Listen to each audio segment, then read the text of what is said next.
Hi, everyone. You're on the NYC Taxi News Podcast. I'm Abe, and I'm here today with Carolyn and Dawood. And before I give the floor to Carolyn, who has a lot to discuss, I want to welcome Advanced Mobility Technologies. If you need a wave vehicle, you should get in touch with them. They are from Pennsylvania and have places where they do the work in Brooklyn and other parts of New York City. They specialize in converting Toyota Sienna vehicles to Wave vehicles and more. Go to NYC Taxi News homepage for information to reach out to them.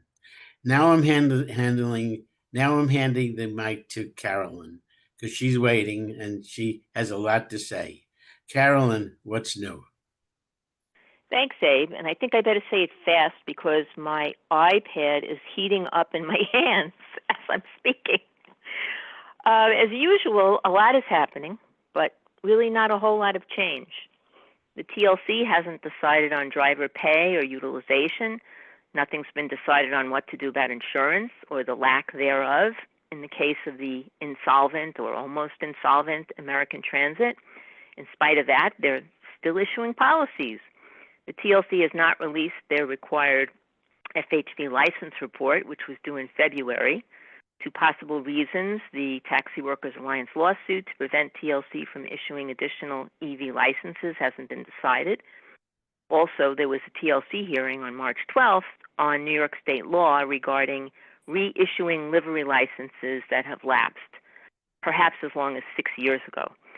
At present, there are 9,000 currently licensed liveries. Only 5,000 are on the road daily, which begs the question, why do we need more licenses?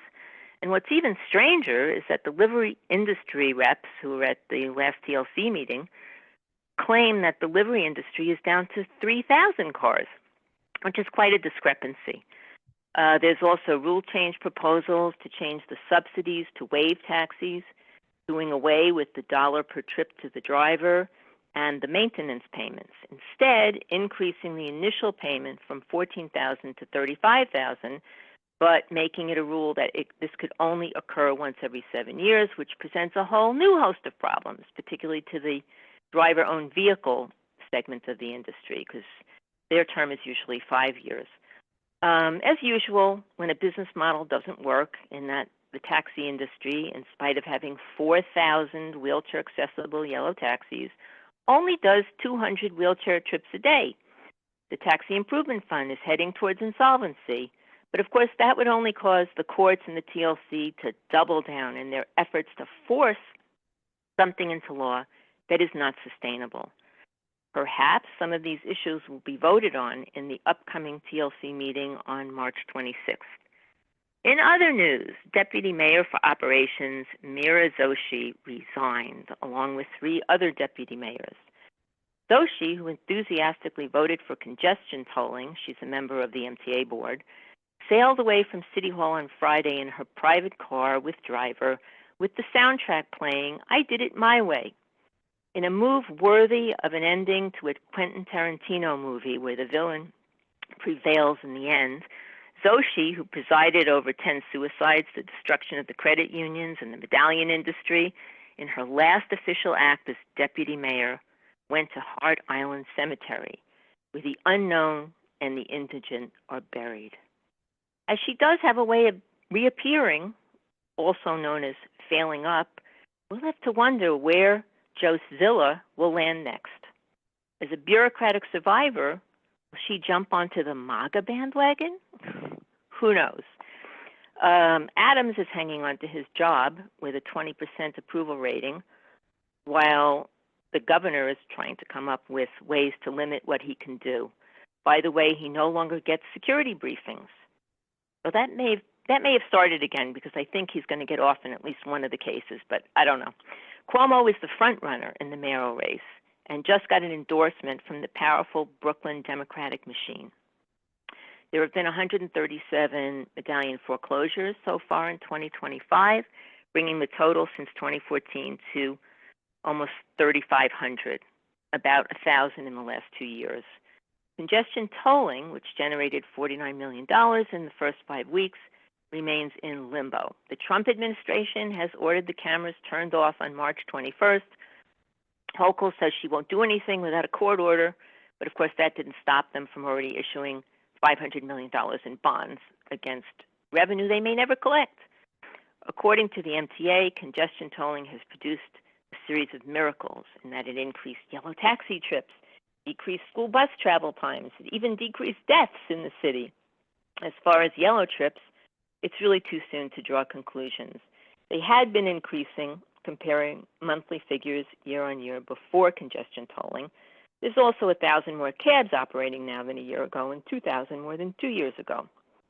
The broader issue for New York City and state is their lack of acknowledgement of the regime change that came about on January 20th of this year.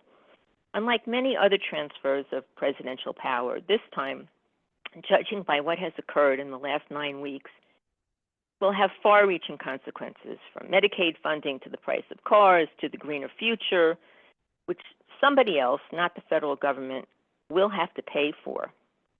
Also, I think Trump is having a meeting by phone with Putin today, so by the end of today, the taxi industry could be controlled by Yandex. Who knows? You never know what's going to happen with Trump. Anyway, so where are we, guys? Well, are we going to survive? You know where I am. Okay. I want to say something. I think it's time to get rid of the Democrats in charge of New York City. Okay. All they've done in the last 10 or 12 years is mess it up. Okay. Curtis Sliwa is my man. Okay, he's running on the Republican ticket, I believe. He's a native New Yorker. He grew up on the streets of Brooklyn, as I did. I want this guy to be mayor. Okay? Nothing else to say about it. Yeah, I think it's an interesting place to start the discussion, is that I think, Carolyn, that was a great overview. I think one thing that might be worth discussing right now, because it relates to the for-hire transportation, TLC industry, taxi industry in a bigger way, is the state of New York City.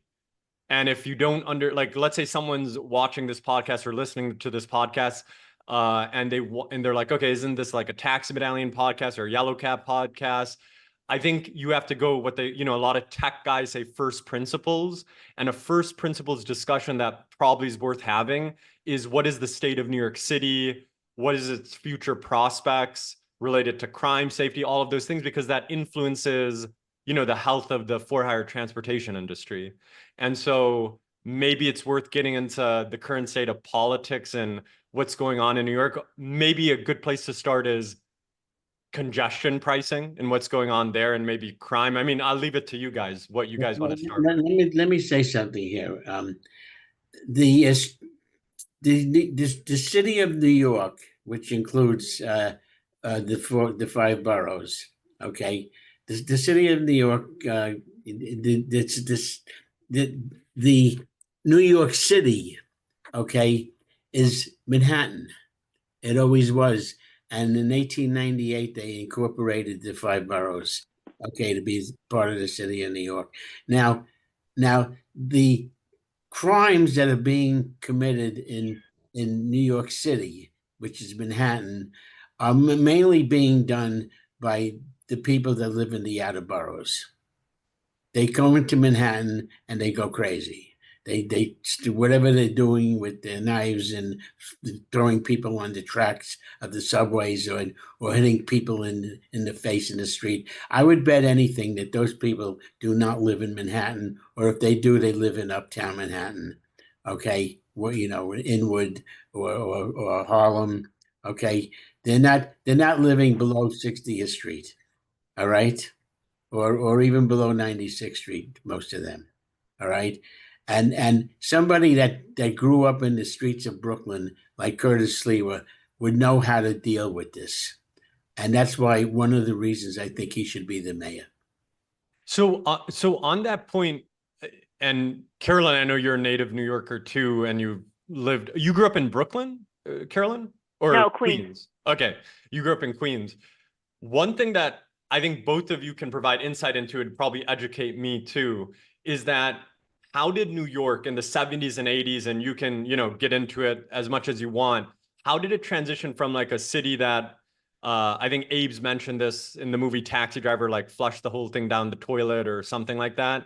How did it transition from the 70s and 80s to like a safer city that grew in population and all of that stuff? Maybe it's helpful for background to kind of project what needs to happen right now or what is happening right now and how today's New York is like, where is it rate today's New York versus like 90s, 2000s New York versus 70s and 80s New York?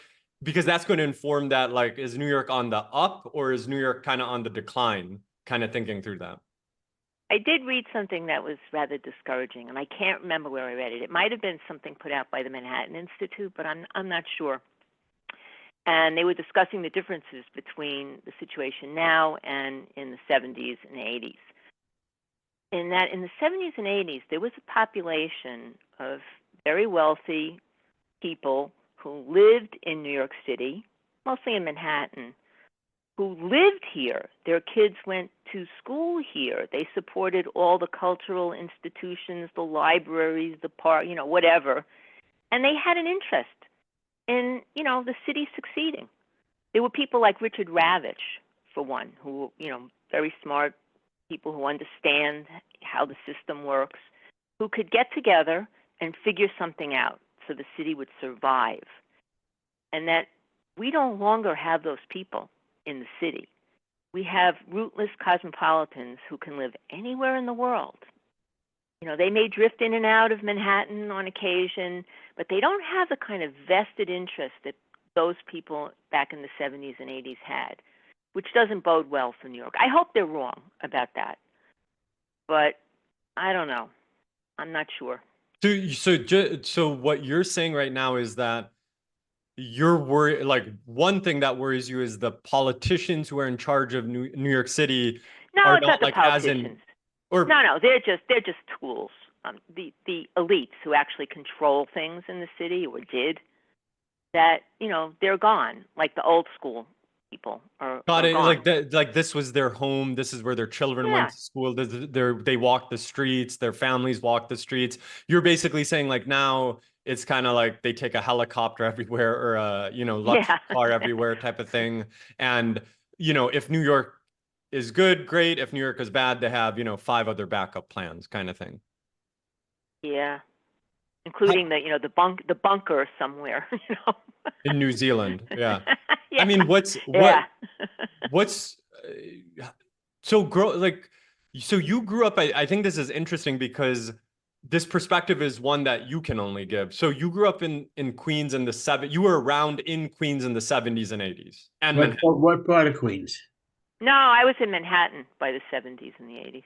Okay, you were in Manhattan. Okay, even better. You were in Manhattan in the 70s and 80s. Like, what was it like, and how did it get better to the 90s? Like, I know it's a huge question, but how would you describe what occurred? What made it better? Rudy Giuliani? Well, it was Giuliani. And in what way did quality of life, like everything stemmed from that. When you see that everything's neglected, that all the subway cars are covered in graffiti, there's no public bathrooms that are open at the beaches, that used to drive me crazy. Things were very, very bad. On the other hand, with the advent of the Financial Control Board, which was instituted after we, almost defaulted on our debt, still exists. We lost our sovereignty in many ways, and that still hasn't come back, unfortunately. So we don't really make our own decisions, in terms of taxation. So is bad. But I would say at that time statistically there were more murders than there are now. I realize that. But there wasn't the kind of random, violence that seems to be happening now at, 2:00 in the afternoon at, Penn Station, something like that. I mean, I don't remember things like that happening. Like I knew, don't take a walk, on Avenue C in Alphabet City at 3:00 in the morning. You probably don't want to do that. It's not a good idea. But, if you knew where you were and avoided, places where crimes might be occurring. And I think a lot of them were happening between people who were involved in drugs. If you weren't involved in that, it just, other than like the filth and the graffiti and, that kind of stuff, it wasn't really that bad. And anyway, I could run faster then, I think, than I can now. And then Abe, you were basically a cab driver in the 70s and 80s in New York. I started driving in 1970. Okay, so you're the perfect person to ask this as well. What was like business good in the 70s and 80s? Like, what did business look like for a taxi cab driver in the 70s and 80s? It was a lot different than it is now, or years later, I should say. Me personally, I went to work and I would just book as many. There was plenty of business, plenty of business, always plenty of business. And not to interrupt, but it was basically only Manhattan, or was it the other boroughs too? No, I worked the boroughs when I first started. I used to work in Brooklyn exclusively. Okay. As a yellow cab driver. As a yellow cab driver, that's correct. So you could make money just doing inner Brooklyn trips, basically. I got hailed as many times in Brooklyn as I did in Manhattan. Okay, and in fact, there were times then when I would take people to Manhattan and immediately go back to Brooklyn. And because the 70s and 80s, Carolyn was saying that, okay, it was bad, but maybe it's not like apocalyptic, maybe in certain areas it was. You were still like, the taxi business was still doing okay in New York City. Yes, the taxi business was fantastic then. It was doing better than okay. It was great. Let me ask you a weird question. Was the taxi business doing well because of crime? I don't think it had anything to do with it. I think meaning that people were avoiding public transport. And I think there wasn't all the competition that's out there now. Okay. There was always what they call gypsy cabs. Okay, but not and they used to have used to say that they were licensed by the state of New York. They used to have plates that said that, or on the doors. Okay, and there was no TLC enforcement. Okay, especially in the early 70s. Okay, the Taxi and Limousine Commission didn't come into existence until 1971. And it was a result of a strike by the yellow taxis. Okay, and Lindsay was the mayor. Okay, and the deal he worked out was that he would be able to create a taxi commission, to deal with the problems. Okay, the license was issued by the police department. Why did the strike occur? Just what was money? That the quote unquote liveries or gypsy cabs were taking money away from the yellow cab drivers? No, that there wasn't. The money, the metered rate was still policed. Okay, I mean, we didn't make I wouldn't say we didn't make up the money. I would just say legally there were rates on the meter, but so many people were doing what they called arm jobs. Okay, and I'll explain an arm job because a lot of people know what I'm talking about.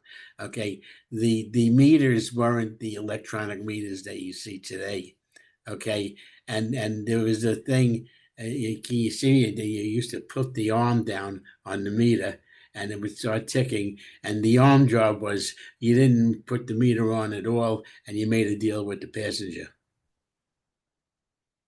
Okay, but wouldn't that net the driver more, but the garages would lose out on a lot of money? Oh, the garages won't. They were crying. There was a thing in the garage I worked for. People, all these guys would talk about is, I first go and get my money before I get the money for the garage. We worked 49% of the meter, okay, and the garage paid for the gas. So when Uber drivers complain about a 20 or 30% commission, what you're saying is you were paying a 50% commission ex gas, I guess? It was 49 cents to the 49% to the drivers, plus the tips, okay, and 49%. I said 49, 51% to the garages. And so, just as a background of the TLC, the creation, who is protesting and for what reason? The union. There was a union. It wasn't. It had nothing to do with Beta V and their friends. Okay, Wait, but just a union of drivers or a union of the taxi garages? it was a union by gangsters. You want to, when John Gotti got convicted for murder, okay, and went to the jail, and Sammy the Bull was known to rat him out on in court, finally get him convicted. There was a guy that got up and said, he's a rat. And I says, that's the guy I gave my dues money to. I remember this. I recognized him. This was in the news. He came out of the courtroom and said, the guy, he was a rat. He was talking about Sammy the Bull. Okay, he's a rat. And I says, that's the guy that collected the dues money on Park Avenue. So what you're saying, just so maybe I'm being a little bit slow about this, what you're saying in the early 70s, there was a protest by the taxi drivers union that was basically some maybe controlled, not controlled by the mob. And what they were protesting was for higher rates, essentially. Yeah, I don't know the full knowledge of this, because I really turned my head the other way when to this stuff. I just paid my dues and shut my mouth. Okay, because I knew then that you can't fight these people. So what's interesting to that's interesting story, and what both of you are saying, because I know, Carolyn, your husband at the time used to work for a cab, I believe. He did everything. He worked for a yellow taxi fleet on several occasions. So you knew the industry. You knew the industry really well at that time. Yeah, he also had a radio in a black car group and drove a black car for a while. So I'm, was familiarized with that part of the industry. And in the 70s, and I guess it was till the early 80s, yellow cabs were allowed to have radios, and they did prearranged calls. So you said you could spend the whole day in Brooklyn. He could spend the whole day in Queens. I spent the whole day in Brooklyn without the radio. Right. But I'm just saying that was like the precursor to the apps. But then that was not allowed. It was disallowed. I think was very unfortunate, because that could have been a natural evolution from the radio to apps, and that didn't happen. What happened was, in the 1980s, the passengers, you would go to Manhattan and there was not enough taxis for all the people that wanted one. The people that had their arms in the air, they could stand there for half an hour, 45 minutes trying to get a cab. Okay. And they complained. And who was that? Was it still Koch the mayor? I'm not sure. Okay. And they decided, they had a TLC then. They decided that you don't need a medallion to do radio calls. And that's when they took the radios out of the yellow taxis and put them in regular cars. Is that fair to say? This is really important what you guys are saying. That's the genesis of the modern black car and community car service or livery industry being legal. I think the gypsy cabs, became deliveries. But like a gypsy, from my understanding, that's an illegal cab. But basically, you're saying the gypsies became legal. If my memory is right, they told the gypsy cabs, if you get a radio, we'll make you legal. So they're going to work no matter what. What's interesting? They did most of their work. They did most of their work in the boroughs, and uptown Manhattan. Okay, and you know, they knew that they needed these extra cars to do the work. All right, the argument from the yellow business was just issue more medallions. Okay, but no, they didn't want the medallions. They didn't want to pay for medallions.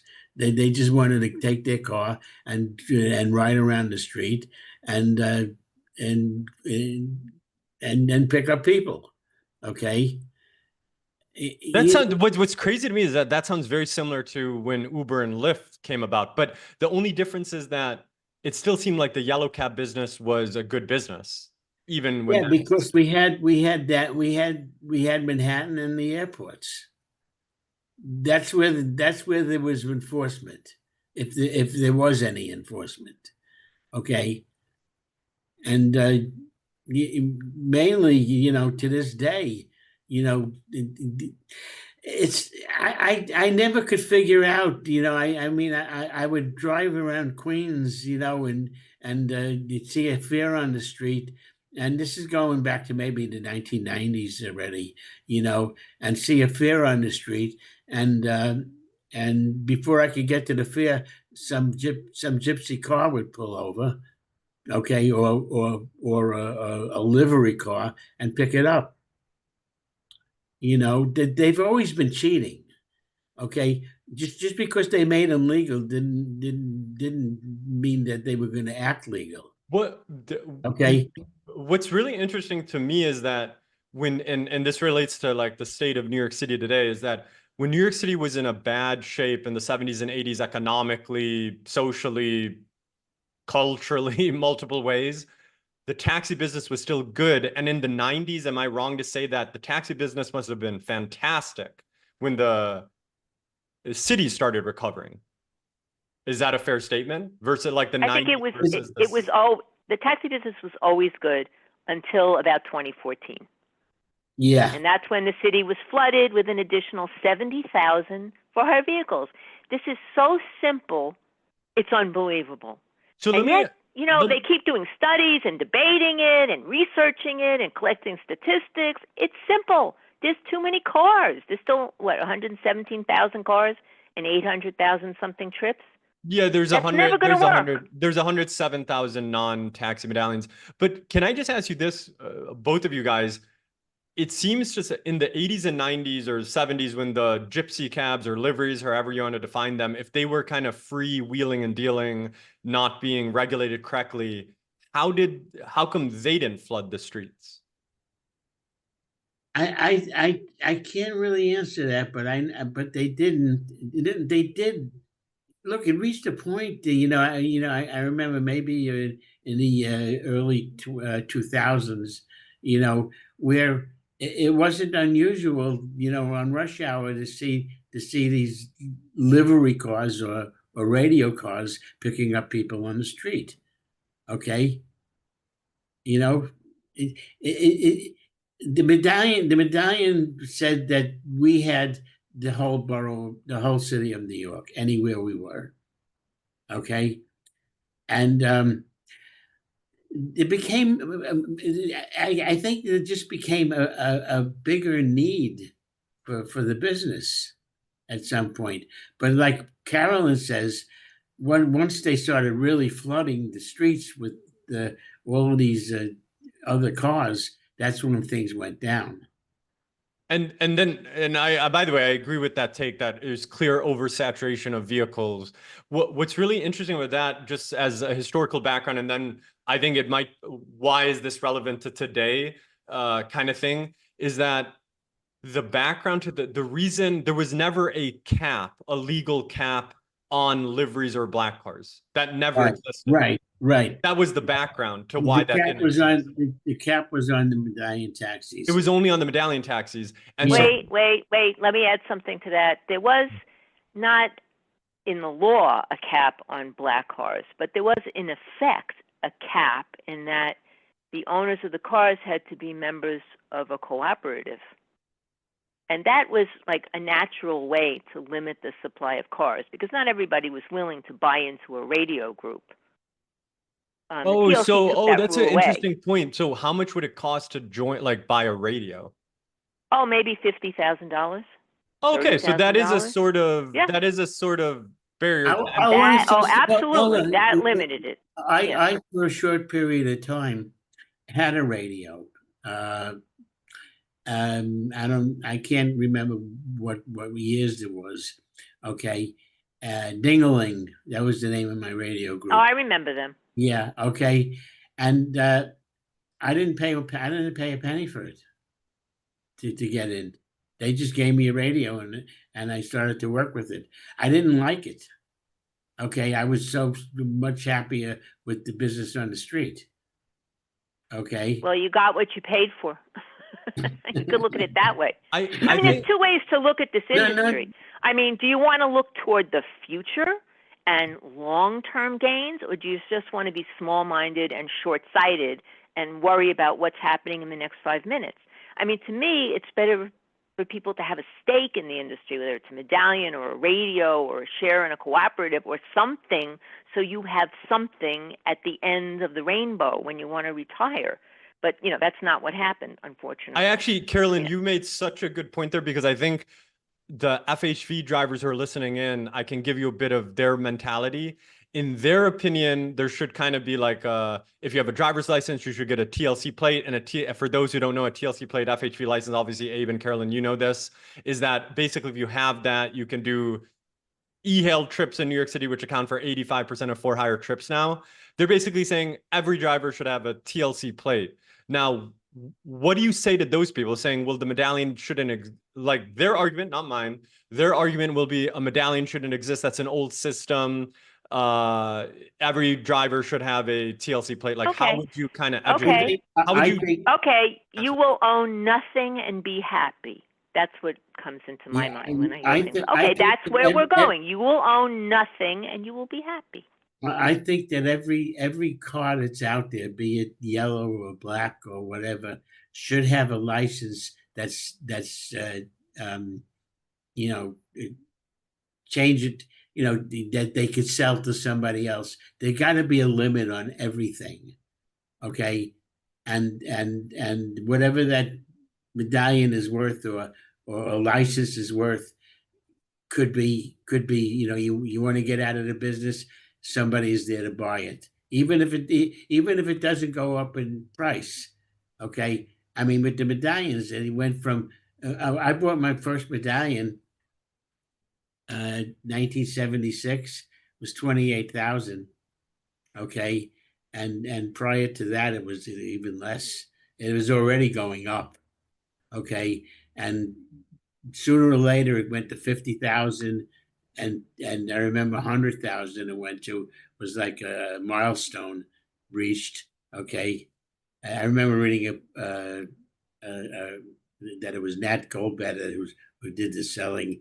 He was a cab driver, and I mean, I mean, the main point I'm trying to, because this is a very relevant topic and it then leads to some of the events going on in the industry, is that the point, and I try to make this point, especially with the kind of Uber and Lyft and app native drivers, if you want to define them like that, who are basically have defined the industry for the last, let's say, decade at this point, or maybe 11 years, however you want to define it, is that their concept, I think what, in my opinion, I'm not just saying this because we're on this podcast, I agree with what your guys' concept of like a driver owns a franchise is a better concept than Uber and Lyft shareholders accruing all the benefits of the driver's work. And then at the end of it, the driver, yes, he earns a cash flow during those years, but there's no equity built up in anything, Uber and those types, they would like for every car in the city to be an Uber. Okay. No matter who you are, where you live, because every fare they get, Uber makes money. Okay. It doesn't matter to them if the drivers make money. Okay. It doesn't seem to matter to them if they have a solvent insurance company insuring the cars either, which shows you, again, the business model doesn't work. It's been suggested by the Taxi Workers Alliance that they should take over the insurance business, but of course it will have to be subsidized by taxpayers because the business model doesn't work with that many cars, that many inexperienced drivers, so many accidents, and of course insurance fraud, which has been going on for a few hundred years. That's always been a problem. But here we go again. That's what's probably going to happen with the insurance. If it was such a great business, Uber would have done it themselves here in New York, and they're not. So the pitch and the insurance point is very interesting. The pitch that both of you guys are making, and I kind of agree with that, is that what you're telling drivers who might view the Medallion as, because a lot of people in the Uber and Lyft business view the Medallion as like a bunch of fat cat fleet owners. It's not my opinion, but the way they view the Medallion business of the past was you have these gigantic, like, the fleet owners that hoard a lot of medallions. But what they don't remember is, there were thousands of medallions that were also owned by drivers. It wasn't like exactly. All of it wasn't just massive fleet owners.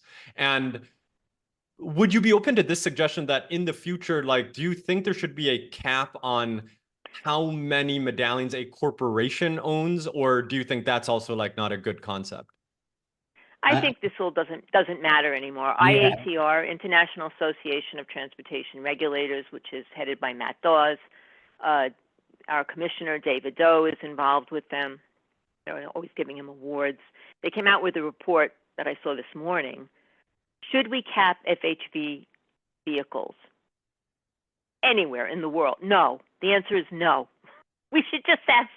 You wouldn't want to do that. Wouldn't want to stifle the market. Let's just have as many cars as possible. Is basically what this report says. But is that referring to New York? I don't know. The report is that it's referring to the whole world, and they're based here. So of course, here.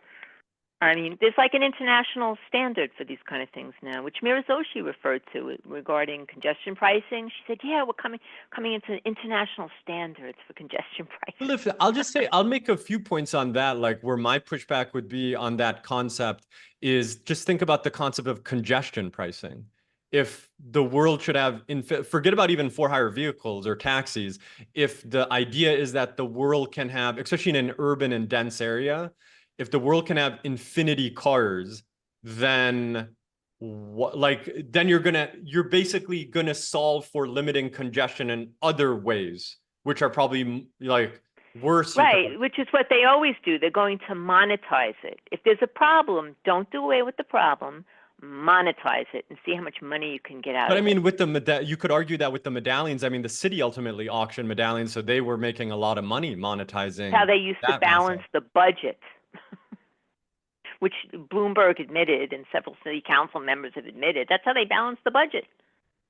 So that's also like just kind of a little bit illogical that they would blow up this really unique regulatory asset that allowed them to balance the budget in a much more efficient and less controversial way that doesn't impact the public. And harmless to the general public. It didn't cost the taxpayer a dime. Now everything they do, it costs the general public or the taxpayer. So is there like, I guess where I'm getting with this is that in your guys' opinions, do you think the medallion system is a dead concept? Do you think it will survive? Like, how do you think about the future of a medallion system? Let's focus on New York City. Like in New York City, let me tell you my feeling. Okay. I was forced, not forced, but I knew that to get into the taxi business or to work, to drive my own cab rather than for a fleet, I knew that I had to buy in. Okay. And if I had to buy in and I put all these years in, working, working to pay the bills, I can't tell you how many thousands and thousands of dollars were paid, with the interest. Okay. If you buy, and cars you got to buy and this and that. And every time you had to buy a car, you had to borrow more money. Okay. And pay more interest. And for all the money that I put into it, I mean, even though I turned down $1 million when I thought that everything was hunky dory and there was no reason to take the $1 million, and like a lot of other people did the same, okay, and wound up getting screwed. All right, but but I think that the sale of the business is such that the business was so good that the sale of the business was worth something. Okay, if you have two candy stores on the street, okay, one sells junk, that doesn't make good food, and the other one does, makes good egg creams and stuff like that, or well, that better business that put money into it is entitled to sell it for some money, okay, or it's kind Well, of crazy. I'll do the, I think it's like the term is straw man to that argument, or what people will say. They'll say, well, are taxi medallions like selling a liquor license, or are taxi medallions It's liquor selling. It's selling. licenses, or are they air rights They're on selling. They're buildings? selling the right to pick up people on the street of New York. Should that concept, what is the argument for that concept to exist, in your opinion? Well, I think bus routes used to be sold as franchises, and trolley routes, I think. So it would be along those lines. Yeah, so I It think also that's limits the right supply, argument. and it forces the buyers to pay for the congestion that they'll cause by being on the road. So, at least that cost is somewhat mitigated by the revenue that the city takes in. We paid for the privilege of creating congestion. I think I like that term you use. The way to view the taxi business is a city franchise that you can buy into. Like the bus or trolley line. I mean, that's interesting that they used to sell bus lines. That's I super think they interesting did. to me. I don't know. Somebody double check me on that. I mean, I don't think they let them do it for free. Look, people are still buying medallions. So, They just don't cost what they cost 15 years ago. 100%. And for those people Okay. who are interested in the medallions or currently have medallions, do you think this system, do you think it's going to are we going to go like full circle and be like, there was a reason there was a medallion system? Or do you think it's like, no, people don't like this concept of a medallion system? Like, what do you think is going to happen if you had to predict it?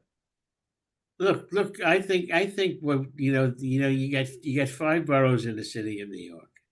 Okay, Staten Island is a very nice place and a nice place to live. I've been there many times, but it doesn't have I don't think it has the same need for taxi cabs as the other 4 boroughs. Okay, it's also a long trip to go out there from Manhattan. Okay, you just can't cross one bridge. You got to cross a couple of bridges, and the borough itself is probably the biggest borough. Uh, uh, maybe they should just split things up. What I'm saying is you're a Queens cab, you're a Brooklyn cab, and you're a Manhattan cab, and you're a Bronx cab. But there's a lot of inner borough yeah. But what I'm trying to say is, and you could pick up your business in your area and work in your area, okay, but only pick up in the area you're assigned to, and there should be a limit on the number of cars in each place, okay, so that everybody can make money. I mean, what good is it if there's so many cars that you got to work all day to just make a cup of coffee? Okay. Well, that's the thing, Abe. They keep lowering the bar. I mean, I can't tell you how many times I've heard city council people or, other technocrats in New York City government say things like a living wage for drivers. No. They should be grossing $100,000 a year. Definitely. Just what people used to make. Not minimum. And I mean, if you look at this, isn't even too much. No, I know. If you look at the stats on the TLC website, I think, what's the income, Dawood? 44,000. I think for Like the full-time average? drivers, it's like between 60 and 80,000 for full-time Where drivers. did I see 44,000? I I saw think 40. they also include part-time driver incomes. There's a very weird Yeah. concept. Yeah. Okay, but the 60 is before expenses, right? That includes that includes operating. It includes, no, you're right. It is before expenses. It is before Well, expenses. come on. I mean, that's ridiculous. I mean, we shouldn't even be talking about a number like that. That's absurd. And so then So this that's the metric that the TLC needs to look at. Are the drivers making $100,000 a year gross or not? And they're not. That's what you need to look at. Not all this other stuff. They rehired that guy.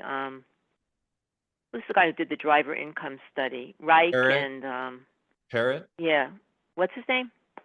Parrot, like the bird. Yeah, Parrot and Reich did the driver income study. The first time they did another one.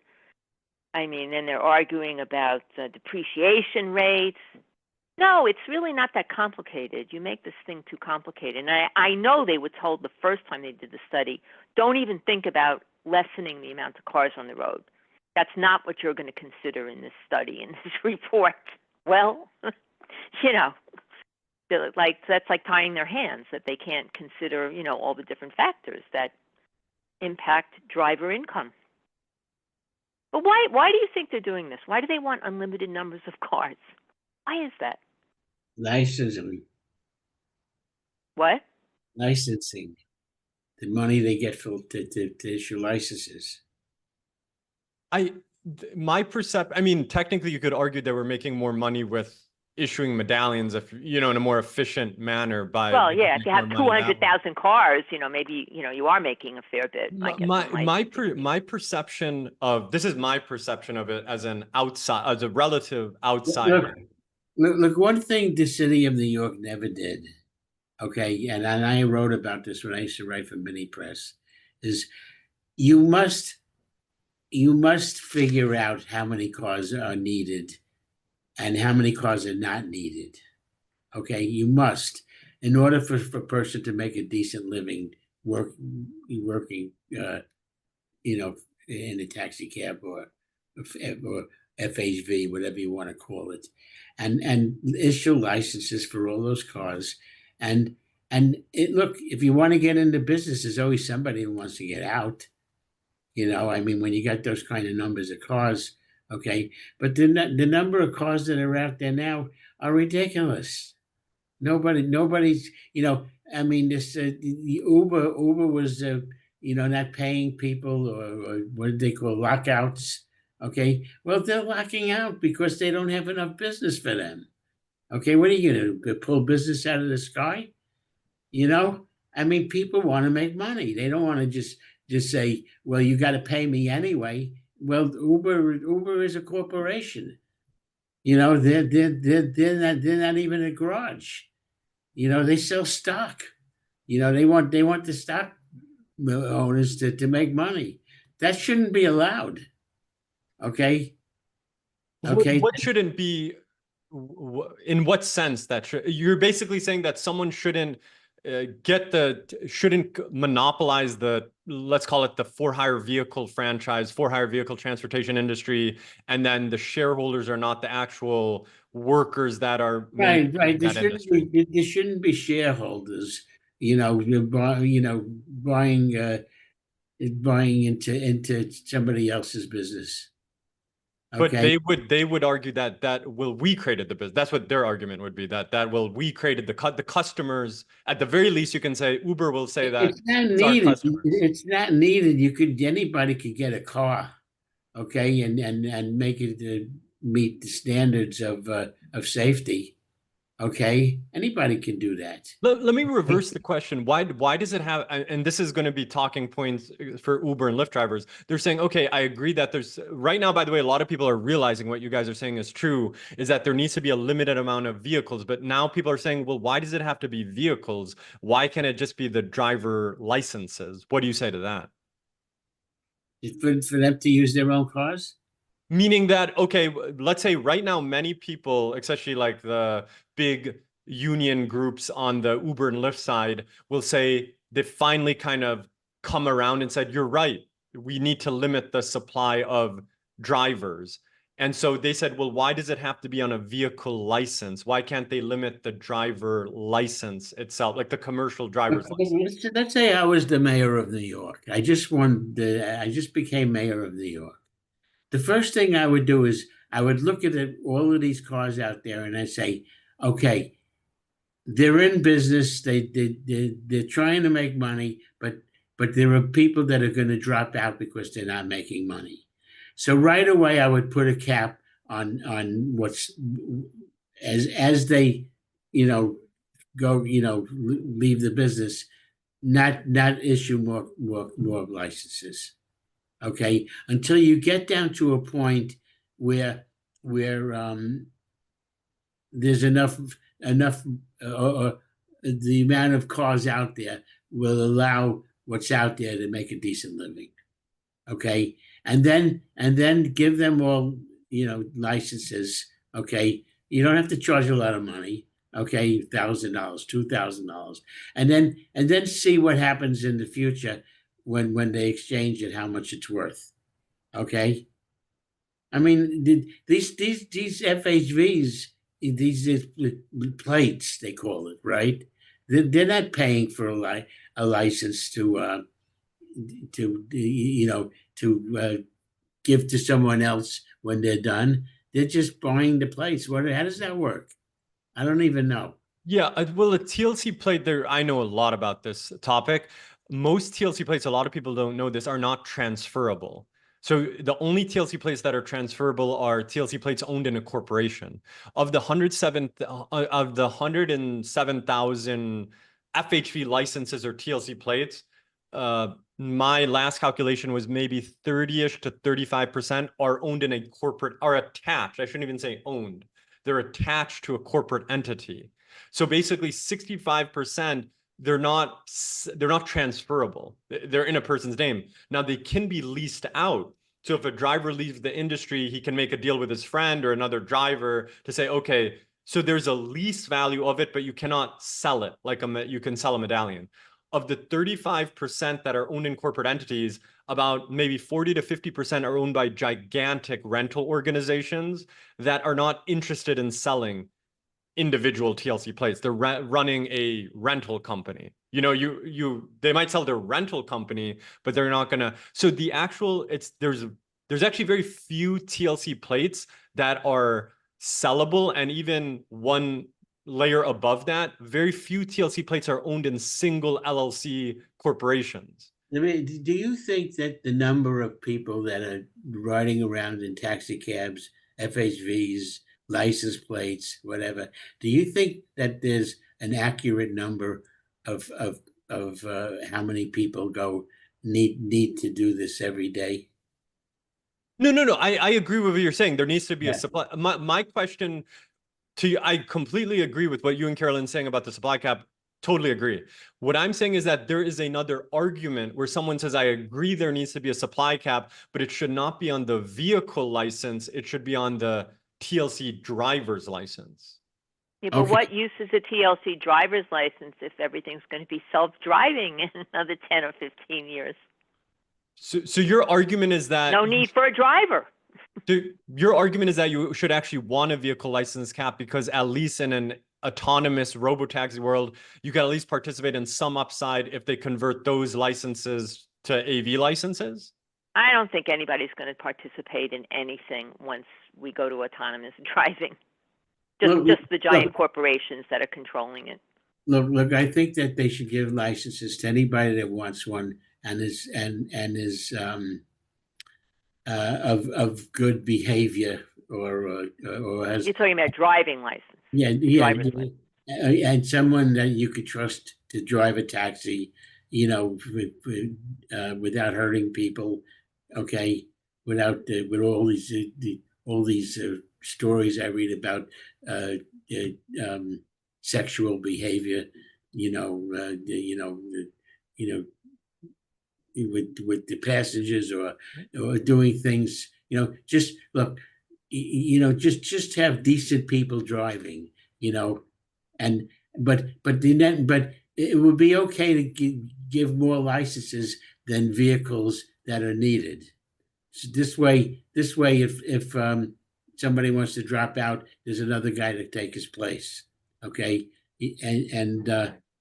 but the point is, you gotta get the number of vehicles that you need and get rid of the vehicles that you don't need. But I understand what you're saying. Your point, and maybe Carolyn, this is your point, but you can respond. Your point is saying is if you put the value on the driver's license, that's not transferable. You cannot transfer your driver's license. So when you decide to drop out of the industry, all that hard work, everything you did, you have nothing to show for it, basically, because you can't sell your driver's license. So by making a vehicle license, you can at least participate in the franchise and own some stake in it. You have to buy in. Look, there are houses. You buy a house. You live in the house. Okay. You decide you want to move. You can sell your house. You don't just give it away. Okay. Consider it that way. Think of it as a house. Okay. Maybe. I heard that a lot of condos have been knocked off the Fannie or Freddie May list because there's certain irregularities. Maybe they don't really have enough insurance. Maybe they're not up to, the inspection requirements. So there's a lot of housing that can't be sold because without Fannie and Freddie, it's very hard to sell one of those condos. The other thing is I heard Biden held up 1 million mortgage foreclosures. They're like stuck in the pipeline because, I guess it would have looked bad if they had that many foreclosures. I think there's a big difference between condos and taxi cabs. Okay. Yeah. Well, yeah. Oh, personally, I like index. I like ETFs. You press one button on your computer and you've sold it, and you're done. I guess, but where I think is interesting because there's a lot of people who forgot, I think a lot of people viewed the Medallion crisis like, oh, because there was a Medallion crisis, therefore that system was a flawed system. And I think sometimes that history is not an accurate, it doesn't give intellectual justice to the concept of a medallion system that had existed since, we've gone over this history since 1937 and why it existed and why it was created and all of that stuff. So it kind of comes full circle back to the politicians and the city council and the mayoral candidates and also the drivers, where do you think, basically if someone today is listening to this podcast and they're like, this NYC Taxi Medallion thing, this seems really cheap. I got $85,000 of cash. I want to invest in this medallion industry, or maybe I'm interested in it. A big part of that is how is the regulations going to play out? Are the politicians, do they understand it? Do they still believe in a medallion system? Now that's impossible to predict, but what is your perception of that? Will they protect the medallion system, or are they going to let it die? They protected it for a very long time. Okay, until somebody came along and somehow convinced them not to protect it anymore. And that's as far as I'll go. And we all think we know how some of that happened. So if you're a betting man, basically and this is not financial advice, but if you're a betting man, it's there's no way to know, is your opinion, kind of thing. Well, Bill Maher has this thing. I can't prove it, but I know it's true. No, but you know it's true that a cap should exist, but do the politicians who make the regulatory decisions understand why a cap should exist? These politicians that make the decisions, you don't know who's they're in bed with. Okay.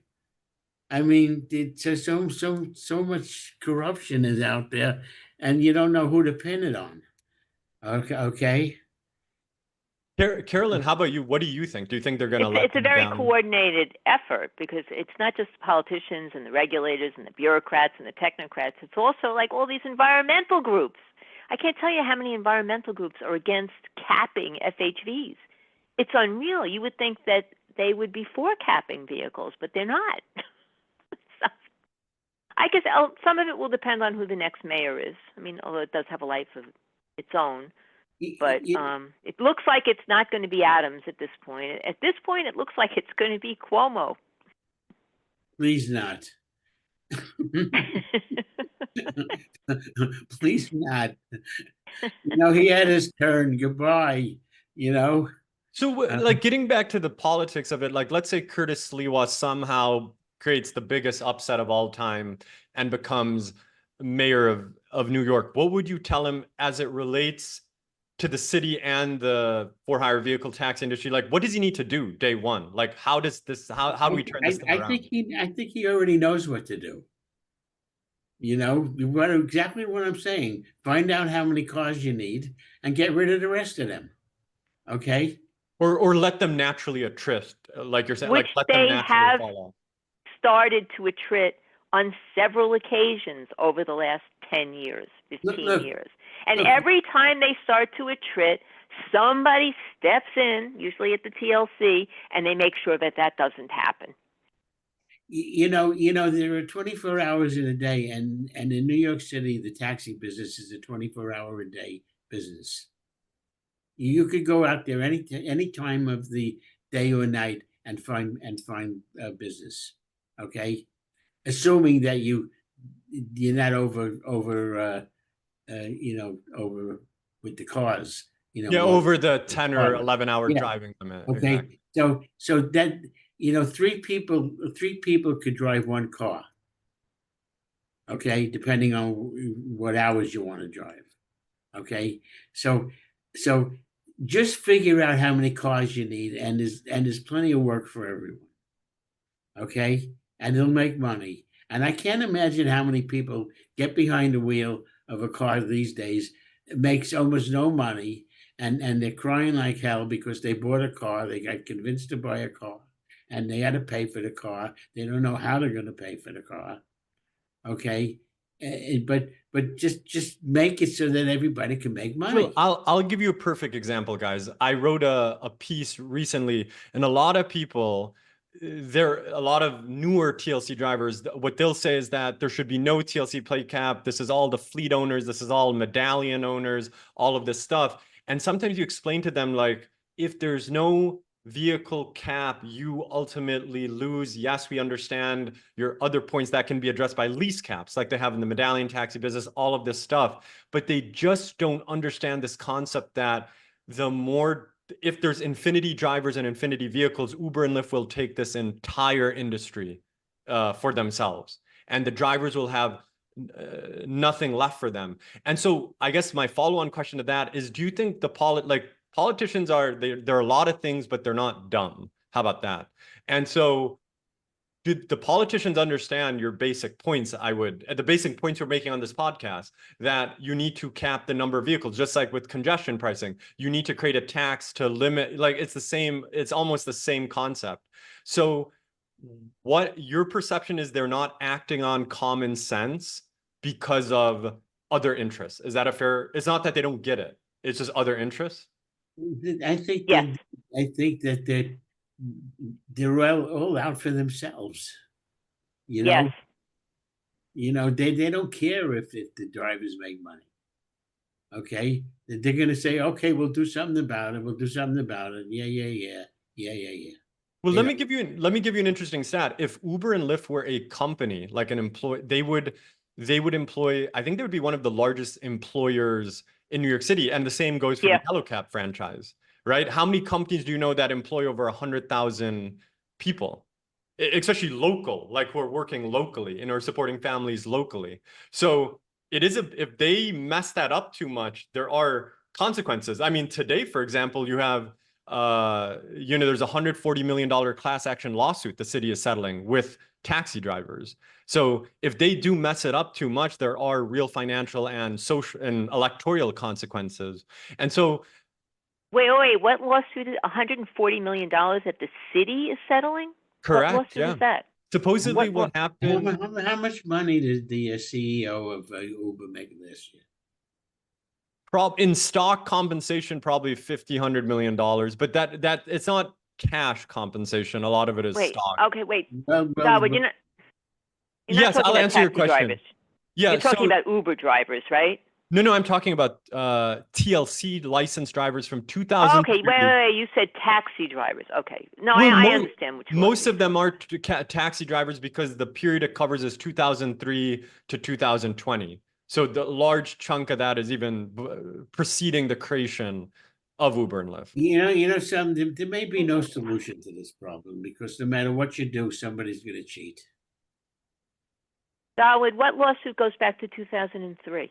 It was I did an article on it, but Knight was holding a press conference on it. It had to do with drivers being like deactivated without a appeal hearing. Like if they got charged with a crime separate to the TLC, like a misdemeanor or whatever, they would immediately lose their license without any sort of appeals process. Right. Okay, got it. So that was that lawsuit. But I guess what I'm saying is that then to bring this full circle is that if someone is interested in a medallion, to buy a medallion today, like your advice to them is like, the price is cheap, good luck. Is that the advice? Well, not advice. Is that the thinking? If you're going to drive it and you're buying it for cash, it's probably a good deal. I mean, you'll have, if you know what you're doing, you'll make a decent amount of money. I want the rates on the door, okay? Let's make a taxi, keep a taxi so that people that come into town know who to head. If they got the rates on the door, people might have a heart attack once they understand what it is just sitting in the cab. Well, this is obsolete, these numbers right now, okay? But you got to give some kind of hint of what you're going to pay. I agree. Okay? I agree. I mean, restaurants have their menus in the window, right? Okay, you don't walk into a restaurant and then find out that hamburger is going to cost you $40. Let me give you. I agree with what you're saying. Let me give you two scenarios, like with the medallion. Like if I said we could go into the future for a minute, and the only thing we can ask is what is the price of a taxi medallion, and we go in the future.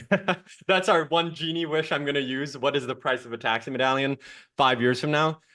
If you went in 5 years from now. What is your thoughts around that? Like in 5 years from now, is the medallion like extinct or is the medallion worth something? Like what?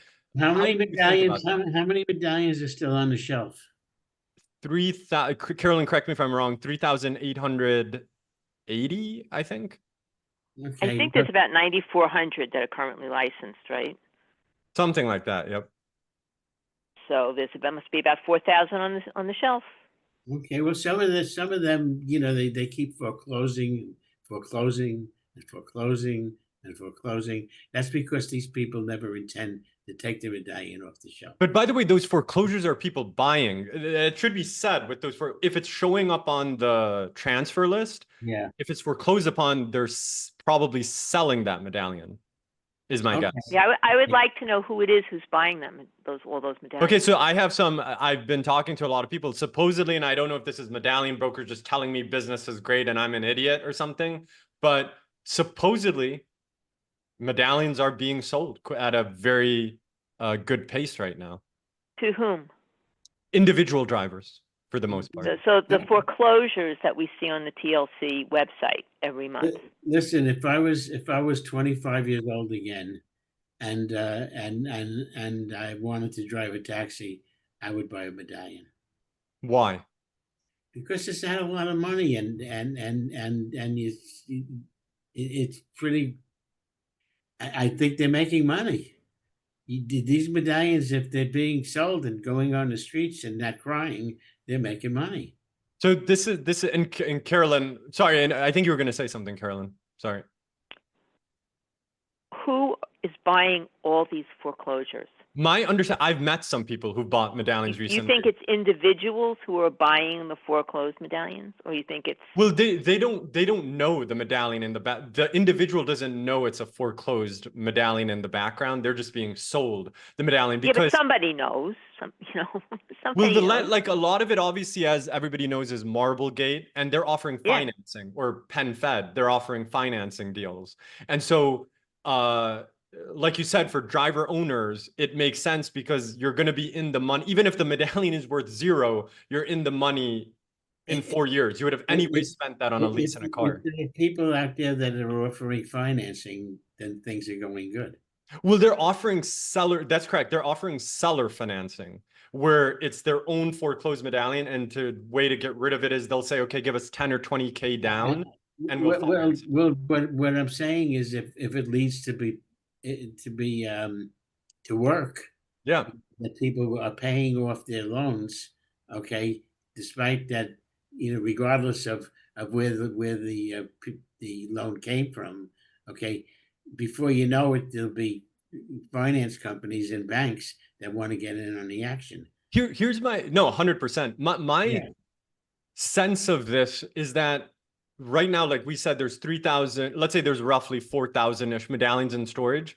As that, and by the way, 2 or 3 years ago, it was 6,500. So that number is going down. I don't know what the pace of that is, but taxi trips are going up. The minute there's demand for the 13,000, there's 13,587 medallions. The minute there's a demand for the 13,588th medallion is the minute the price gets extremely interesting. Because does that make sense? Because yes, then it's it like does. all the gold is out, if you will. Right. Right. And so how long does it take to get to that point? Do we get to that point or did it kill the industry? If I'm gaming this out, and maybe I'm, this is going to go online and it's going to be a dud of a prediction. They bailed this industry. Okay, I don't want to use the term bailout. They made sure the industry didn't collapse to the tune of $500 million, probably more, with a city loan guarantee.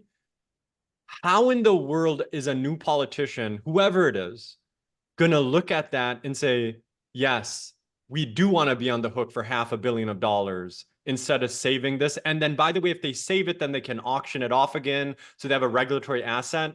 So if I'm just thinking through it, the only thing that makes me nervous about politics, and this might be an unpopular stance, is you kind of need someone who understands New York City very well and is not learning on the job. I think a major complaint, as nice of a person as he is David Doe came from the outside. He didn't know all this background. He always says, who could have predicted this? Who could have done this? Everybody could have predicted it. Like everybody was predicting it. And so yes, you don't like Cuomo, Sliwa, I don't know enough about. I'm not a big Cuomo fan as well. But why don't you interview Sliwa?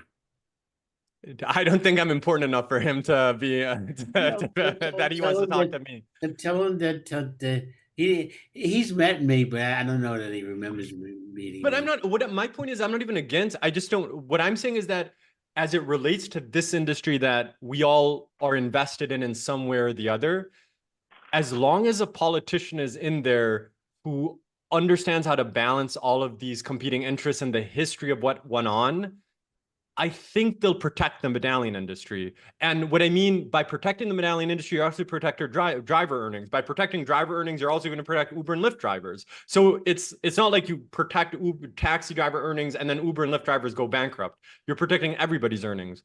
So that's why I'm trying to game out politics these days, because if someone comes in who has maybe a more radical approach, however you want to defer, radical can be good, bad, depending on who you are, that can have a lot of implications for this industry. And so right now, what are your odds on who's going to win this mayoral election? Realistically, yes, I know. Okay, you want Sliwa, and it's not about the probabilities. Is that fair? I'm voting for Sliwa, even though I don't live in New York City anymore. Yeah. I mean, I say I'm voting, in my heart. You're going to convince people to vote for Sliwa. How about that? Say again? You're going to convince people who vote in New York. If anybody asks me, I will. I've made my point. I think he's a native New Yorker. He grew up on the streets of Brooklyn. Okay, he's been doing the greatest thing in the world with his guardian angels for 30, 40 years already. He's been doing that. Okay, how many people has he? And he doesn't want a penny for it. He just does it. Okay, he has his own job with ABC Radio still, I believe. Okay, I guess that's where he makes his money. Okay, and he's a good guy. He's a guy that wants to see people do the right thing. I think you gotta change that shirt soon, Abe. Why? Well, Sliwa 2025, right?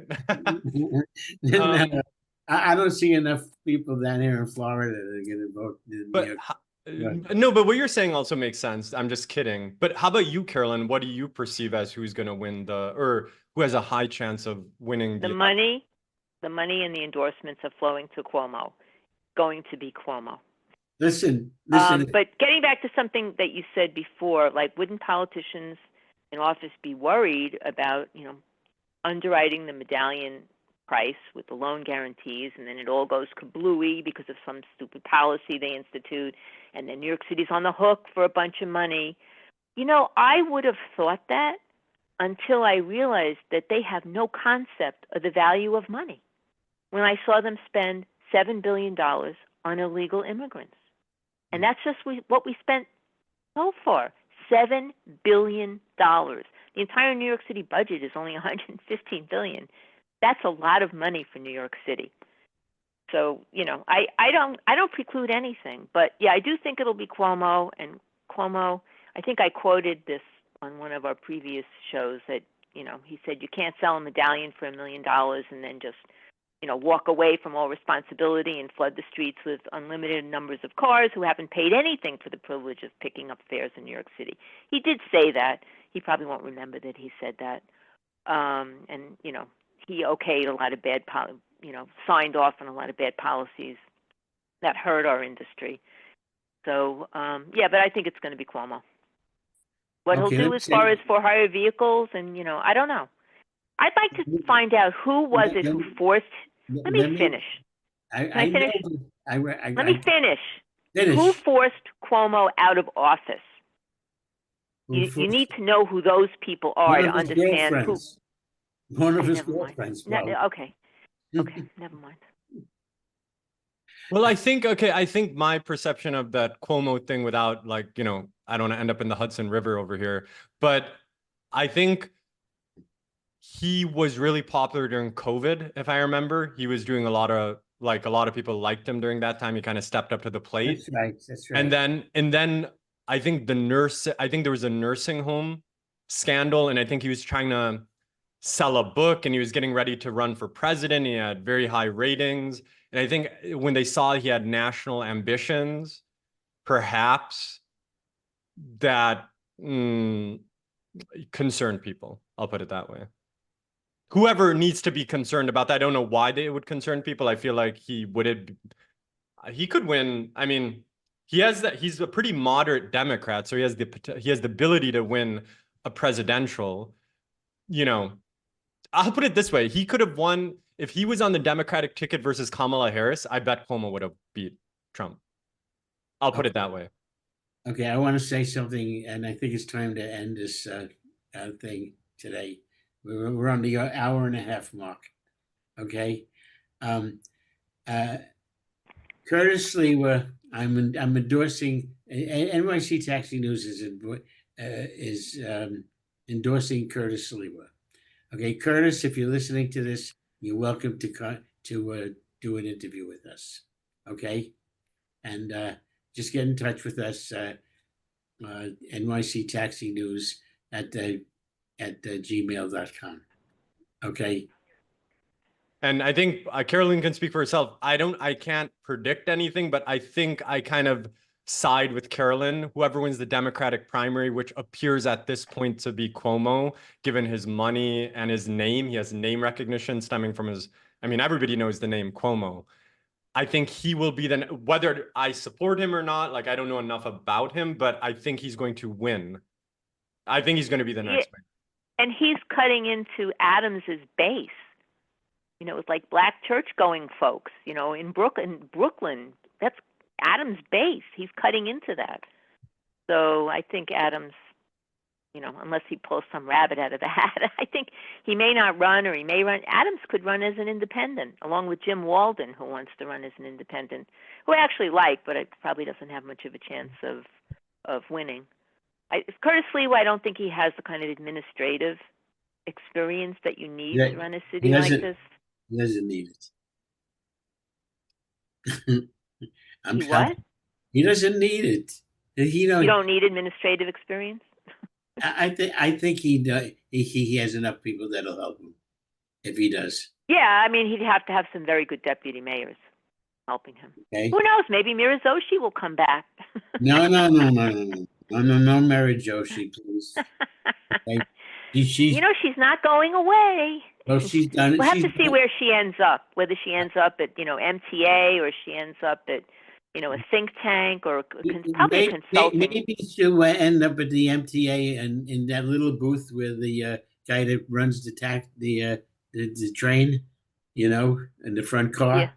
Yeah. That's where I want to see Mira Joshi. Okay. And then I want to see her go and hail a taxi to go home. Okay. All right. Listen. Okay. I want to thank everybody for listening to NYC Taxi News podcast. I want to thank Dawood for doing the video work. Okay. And I want to thank Carolyn for having a brain. Okay. Because I think she's the smartest person here. Okay. I just did the homework. That's what I did. Always a pleasure, guys, and we'll do this soon again. Okay. Okay. Thanks, guys.